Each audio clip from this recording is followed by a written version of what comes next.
বেজাল, আমাদের এখানেও আমরা বেজালের মধ্যে ঢুকে গেছি। জুমার নামাজটাকেও শুধু 2 রাকাত হাজিরার একটা নামাজে আমরা পরিণত করেছি, কিন্তু খুতবা শোনাটাও যে একটা জরুরি আমল, এটা আমরা অনেক সময় বুঝতে চাই না।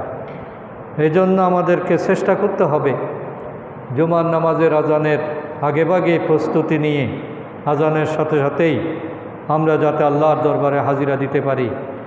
বিগত 1 সপ্তাহের দুর্বলতাগুলো দূর করার জন্য আল্লাহর কাছে তৌফিক কামনা করতে পারি এবং নতুন হেদায়াত, নতুন আলোচনা কোরআন হাদিস থেকে হেদায়েতের বাণী শোনার মাধ্যমে আমাদের জীবনকে আমরা সাজাতে পারি।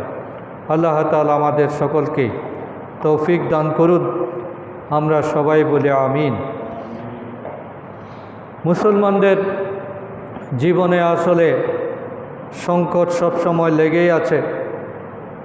বর্তমান বিশ্বে মুসলমানের সংখ্যা অনেক, কিন্তু সংকটের কোনো সমাপ্তি নেই।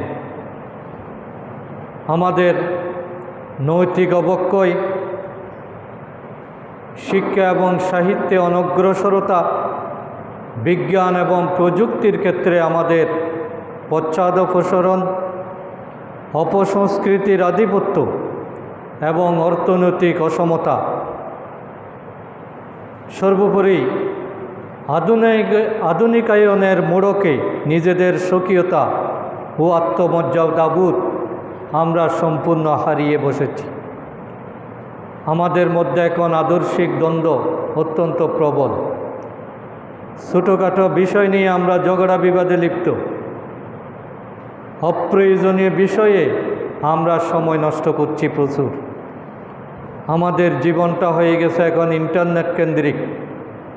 যা কিছু সময় পাই, যা কিছু অবসর পাই, এটা মোবাইল দেখতে দেখতে, কম্পিউটার চালাতে চালাতেই আমাদের সময়গুলো শেষ হয়ে যাচ্ছে। আমাদের মধ্যে অবাধ বুকবিলাস, অসুস্থ প্রতিযোগিতা, এটা প্রবল আকার ধারণ করেছে। আমরা আমাদের আসল দায়িত্ব কর্তব্যের কথাও প্রায় ভুলতে বসেছি। আমাদের মধ্যে নৈতিক শিক্ষার কোনো ব্যবস্থা নাই। প্রিয় নবী সাল্লাল্লাহু আলাইহি ওয়াসাল্লামের আলোচনাটাকেও আমরা মৌসুমি বিষয়ে পরিণত করেছি। রবিউল আউয়াল মাস আসলে নবীর কথা স্মরণ হয়, কিন্তু সারা বছর যে নবীর আদর্শ মেনে চলতে হয়, এটা আমরা মনে রাখতে পারি না।